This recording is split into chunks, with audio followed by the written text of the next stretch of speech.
Pada saat ini, masyarakat kurang mengetahui adanya kegiatan Posbindu. Padahal, jika kita mengetahui kegiatan tersebut, banyak sekali manfaat yang bisa kita peroleh. Maka dari itu, mari kita simak video bersama-sama. Apa itu Posbindu PTM? Itu adalah kegiatan mendeteksi dini dan pemantauan penyakit tidak menular yang dilaksanakan secara terpadu, rutin, dan periodik. Selanjutnya, apa itu Posbindu?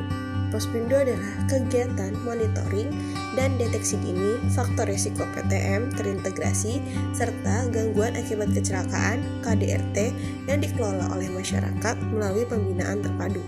Selanjutnya, penyakit tidak menular, yaitu adalah penyakit yang tidak menular dan bukan disebabkan oleh penularan vektor atau virus.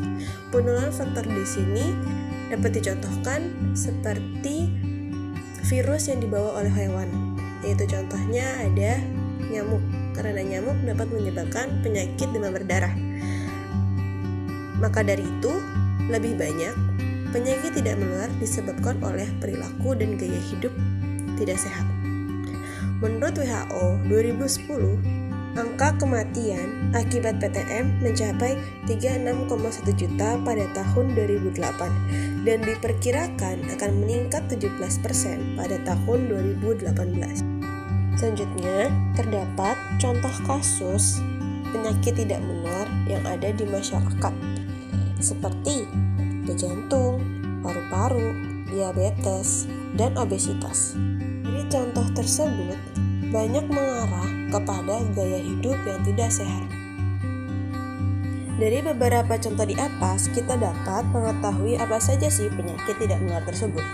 Maka dari itu, dengan adanya Posbindu ini, kita dapat mencegah atau mengurangi faktor penyebabnya. Cara mencegahnya yaitu dengan membatasi konsumsi gula garam dan lemak berlebih. Selanjutnya, melakukan aktivitas fisik dan kurangi merokok, serta menjaga berat badan agar mencegah obesitas. Selanjutnya, sering mengecek kesehatan secara teratur.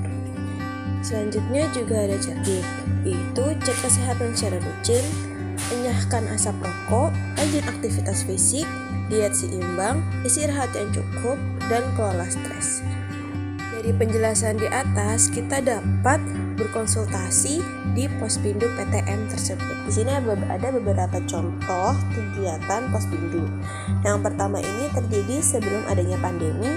Para masyarakat berkumpul menjadi satu di dalam satu tempat. Dan yang kedua, di sini setelah adanya pandemi, yaitu para kader menghampiri para warga atau masyarakat dari rumah ke rumah untuk mengecek kesehatan mereka.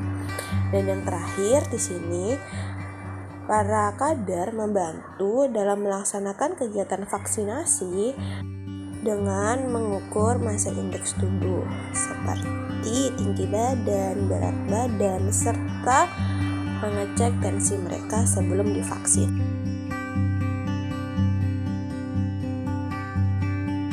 Dan selanjutnya di sini ada alur kegiatan Posbindu PTM yang terkenal dengan 5 meja. Meja pertama yaitu ada pendaftaran yang masyarakat memberikan nomor identitas. Yang kedua ada wawancara yang dilakukan oleh kader. Dan yang ketiga ada pengukuran massa indeks tubuh seperti tinggi badan, berat badan, dan lingkar perut. Selanjutnya ada pencatatan atau pemeriksaan lebih, yaitu dengan pemeriksaan tekanan darah, gula darah, dan lain-lain. Selanjutnya ada konseling. Di sini ada tahap terakhir dan mengetahui faktor resiko PTM setelah edukasi. Dan jika dibutuhkan pemeriksaan lebih oleh puskesmas, maka Posbindu dapat memberikan surat rujukan tersebut. Setelah kita mengetahui informasi mengenai Posbindu, dan di sini saya akan memberitahu siapa saja yang bisa hadir. Nah, yang bisa hadir itu masyarakat yang berusia 15 tahun hingga 40 tahun. Karena pada usia tersebut, pada umumnya masih memiliki banyak kegiatan yang produktif. Nah, selanjutnya ada tidak sih kerugian jika tidak hadir? Nah, yang pertama, kita tidak tahu mengenai kesehatan yang ada dalam tubuh kita. Kira-kira ada yang perlu diobati atau dalam tubuh kita nih sehat atau tidak sih? Nah, selanjutnya kegiatan ini hanya dilakukan 1 bulan sekali. Dan di mana sih lokasinya? Nah, sebelum terjadinya pandemi, lokasinya itu ada di kantor sekretaris RW. Nah, karena sekarang masih ada pandemi, jadi saat ini para kader menghampiri masyarakat dengan catatan masyarakat sehat dan tetap taat pada protokol kesehatan. Kenapa disarankan datang? Karena kita semua dapat memperoleh informasi mengenai kesehatan tubuh serta pola hidup yang sehat. Mumpung kegiatan ini gratis, maka alangkah baiknya kita manfaatkan dengan baik. Ketua Posbindu RW 12 yaitu Ibu Nur berkata mengenai informasi tujuan dari Posbindu, yaitu yang sehat agar tetap stabil pada kondisinya, yang menjelang sakit akan diberikan informasi mengenai cara mencegah penyakit tersebut, dan yang terakhir bagi yang sudah penyandang atau didiagnosa penyakit agar aman dan tidak terjadi komplikasi pada tubuh.